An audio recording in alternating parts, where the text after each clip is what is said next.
Hello everyone, welcome back to our channel. This is Shivangi story explain 2 and मैं हूँ आपकी दिवाई। होप कि आप सब लोग ठीक होंगे, हेल्दी होंगे, सेफ होंगे एंड आई होप कि आप लोग को स्टोरी लाइन पसंद आएंगे। अगर पसंद आती है तो प्लीज़ मेरे चैनल को सब्सक्राइब कर देना, मेरे वीडियोस को लाइक कर देना, बेल आइकन जो होता है इसे प्रेस कर देना ताकि मेरी स्टोरी से रिलेटेड जो न्यू अपडेट होगा उसको आप लोग मिस ना करो। एंड गाइस, ये स्टोरी लाइन मैं आप लोग के साथ शेयर करी फैन फिक्शन है, इमेजिन स्टोरीज के लिए फिर कोई लेना देना नहीं है, तो इसको एक स्टोरी की तरह सुनना एंड एंजॉय करना। सो गाइस, जो हमारी स्टोरी लाइन चल रही है is on my root husband, उसका ये पार्ट 3 है। So let's start. So guys, हमें दिखाया जाता है कि जो वांगजी जो होता है वो विंग से कह रहा होता है कि तुम ऐसे कैसे कह सकते हो, कि तुम शादी के 3 साल बाद मुझसे ऐसे कैसे कह सकते हो कि अब तुम्हें मेरे साथ नहीं रहना है। क्या मुझसे कोई गलती हुआ है जिसकी सज़ा तुम मुझे दे रहे हो। फिर उसके बाद गाइस ये स्टोरी हम आगे कंटिन्यू करते हैं। उसके बाद हमें दिखाया जाता है गाइस कि जो हमारा विंग होता है वो वांगजी से कहता है कि मैं तुम्हारे साथ नहीं रहना चाहता। मैं जानता हूँ कि तुमने मुझसे शादी किया था तो तुमने लगा था कि तुम मुझे खुद से प्यार करने के लिए विवश कर दोगे, पर ऐसा तुम नहीं कर पाए और शादी के 3 साल बाद भी मैं तुम्हें अपने दिल में वो जगह नहीं दे पाया जिसके तुम हकदार थे। वांगजी बहुत ज़्यादा जो है वो विंग के सामने गिड़गिड़ाता है, वो बहुत ज़्यादा रोता है एंड उससे रिक्वेस्ट करता है कि प्लीज़ वो ऐसी बातें ना करे। पर विंग जो होता है वो बहुत ज़्यादा वांगजी को हर्ट कर चुका था। वांगजी का आंखों से आंसू रुकने का नाम नहीं रह रहे थे। विंग वांगजी से कहता है कि मैं डिवोर्स पेपर्स जो है वो रेडी करवा दूँगा एंड सुबह साइन कर दूँगा। तुम्हें मेरे यहाँ से जितना प्रॉपर्टी चाहिए, तुम जितना पैसा चाहते हो, मनी चाहते हो, मैं तुम्हें दे दूँगा एलुमनी के तौर पर। वांगजी कहता है मुझे कुछ भी नहीं चाहिए, मुझे बस तुम चाहिए। इतना कहकर वो वांगजी जो होता है वो विंग के क्लोज आता है, उसको किस करता है, बट विंग उसको किस बैक नहीं करता, वो उसे खुद से दूर करता है एंड कहता है मेरी लाइफ से चले जाओ, मैं तुम्हें अपनी लाइफ में नहीं चाहता हूँ। वांगजी बहुत ज़्यादा हर्ट हो जाता है विंग की बातों को सुनकर एंड वो सोचता है कि मैं शायद गलत था, मैंने इतने ज़्यादा समय विंग के ऊपर ऐसे ही बर्बाद कर दिया। मुझे लगा था वो भी मुझे बदले में प्यार देगा, पर वो मुझसे प्यार नहीं करता। उसके बाद हमें सीन दिखाया जाता है जो हमारा वांगजी होता है वो अपने घुटनों के बल गिर जाता है, बहुत ज़्यादा रोता है। दूसरी तरफ हमें विंग का सीन दिखाया जाता है जो कि वहाँ पे चुपचाप खड़ा हुआ होता है, जैसे कि उसने कसम खा ली हो कि वो वांगजी से बात नहीं करेगा। वांगजी बहुत देर तक रोता है, मिनिमम 1 घंटे तक वो वहीं पर फ्लोर पे बैठकर रोता रहता है। फिर वो फ्लोर से उठता है और अपने रूम की तरफ भागता है।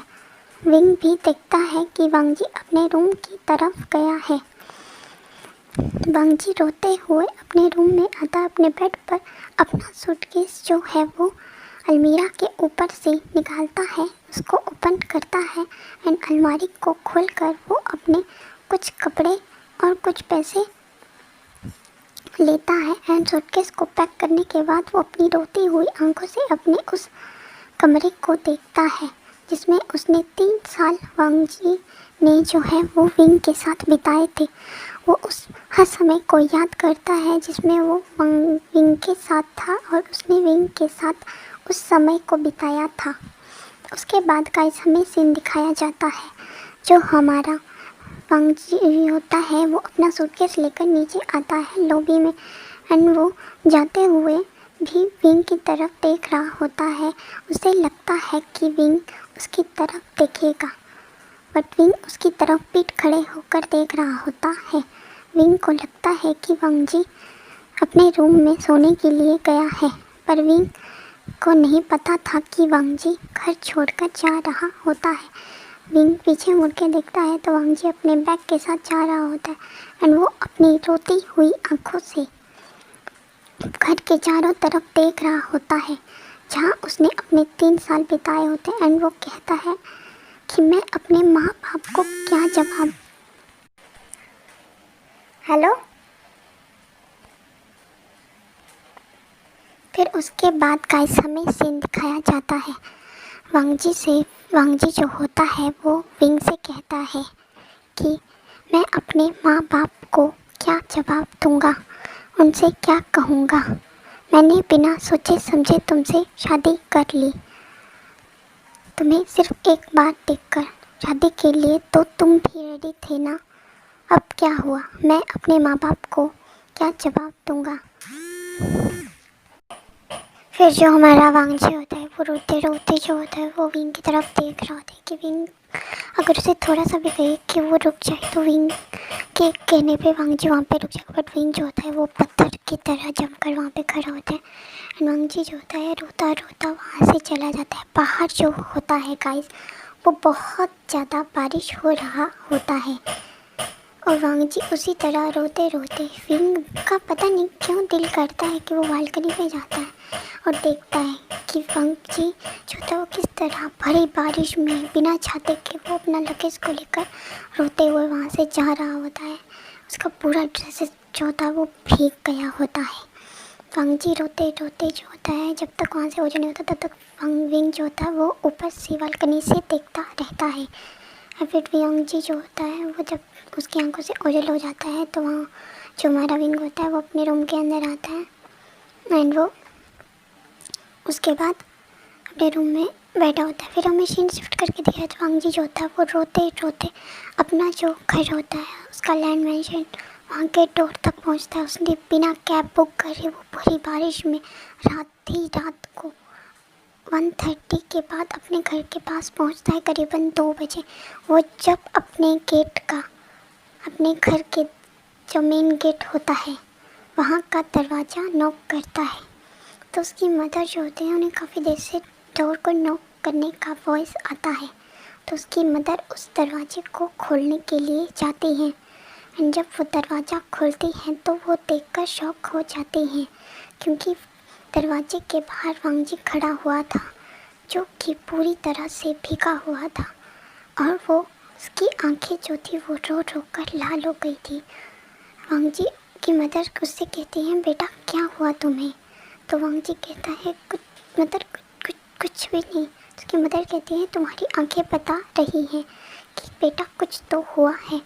तो वांग कहती हैं कि बेबी बताओ क्या हुआ है। तो वांगजी कहता है मॉम सब कुछ ख़त्म हो गया। तो कहती है क्या मतलब है बेटा, क्या हुआ बेबी, और तुम्हारे साथ विंग क्यों नहीं आया। तो वांगजी कहता है माँ वो सब कुछ ख़त्म हो गया। उसकी मदर कहती है क्या ख़त्म हो गया है।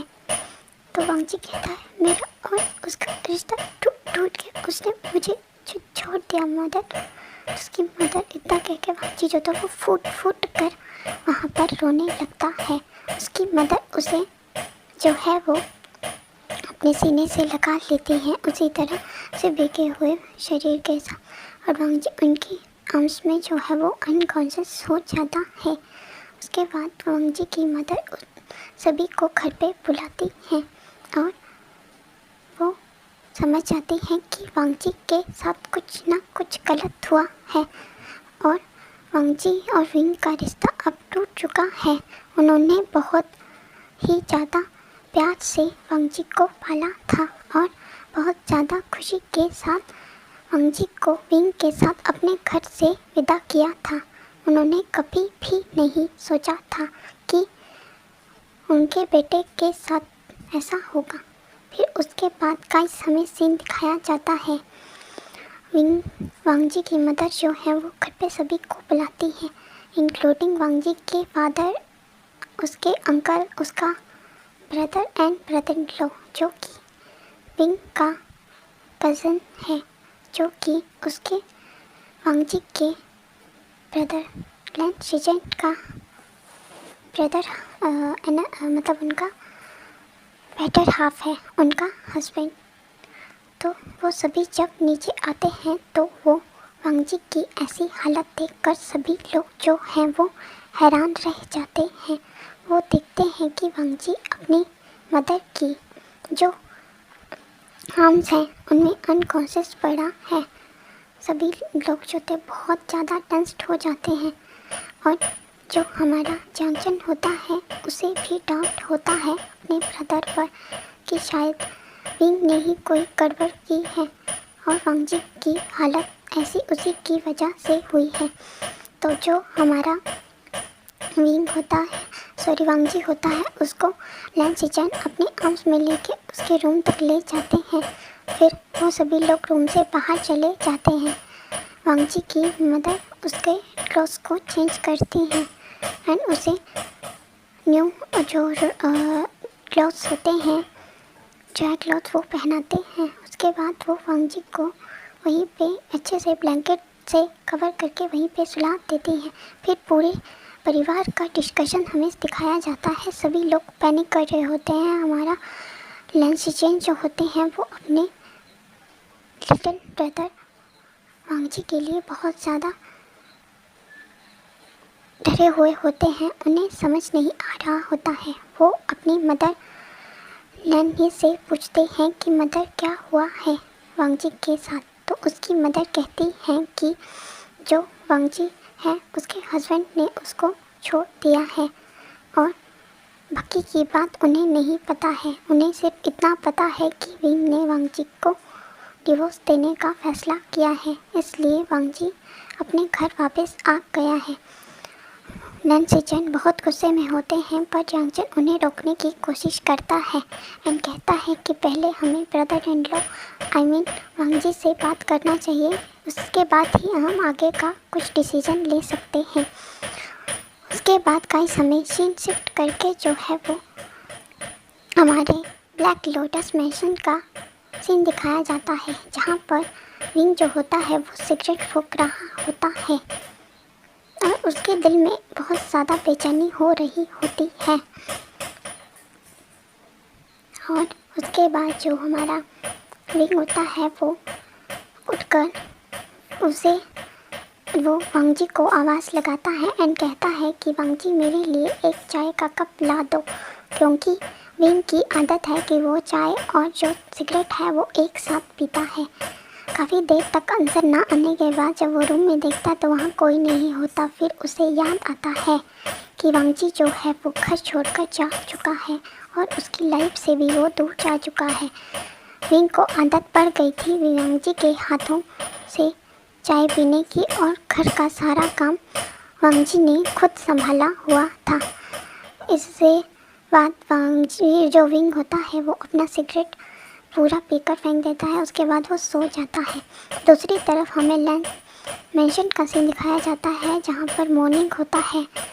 वांगजी उठता है, उसका पूरा मौन जो आइज होता है वो स्वेलिंग से भर गया होता है। रो रो कर उसका आँख जो होता है वो रेड हो गया होता है। उसके बाद जो हमारा वांगजी का मदर होती हैं वो उसके रूम में आती हैं, उसे फ्रेश होने के लिए कहती हैं एंड उसके लिए ब्रेकफास्ट लेके आती हैं। बट वांगजी जो होता है वो ब्रेकफास्ट नहीं करता है एंड कहता है कि मदर मुझे भूख नहीं है। इतना कहकर वो वॉशरूम में चला जाता है एंड शावर ऑन कर देता है। वो अपने क्लॉथ्स को भी रिमूव नहीं करता है, वो क्लॉथ्स के साथ ही शावर में था। उसकी मदर देखती है कि वांगजी बहुत ज़्यादा टूट चुका है। उनका बेटा जो हर समय मुस्कुराता रहता था, खिलखिलाता रहता था, आज वो ऐसे मुरझाया हुआ दिखाई दे रहा है, जिसके ऐसे लग रहा है जैसे उसके हैप्पीनेस को किसी ने उसके बॉडी से निकाल दिया है या उसका बॉडी से कोई पार्ट को किसी ने बहुत बेरहमी से निकाल दिया हो बाहर। सो गाइस कैसे लगा है आपको ये पार्ट? अगर ये पार्ट पसंद आए तो प्लीज़ मेरे चैनल को सब्सक्राइब कर देना, मेरे वीडियोस को लाइक कर देना एंड आगे देखते हैं गाइस क्या होता है इस स्टोरी में, बिकॉज ये स्टोरी अलग से अलग ट्विस्ट लेती जा रही है। सो गाइस देखते हैं आगे के पार्ट में। अगर आपको ये पार्ट पसंद आए तो प्लीज़ गाइस मेरे चैनल को सब्सक्राइब कर देना, मेरे वीडियोस को लाइक कर देना। Bye, thanks for watching, take care.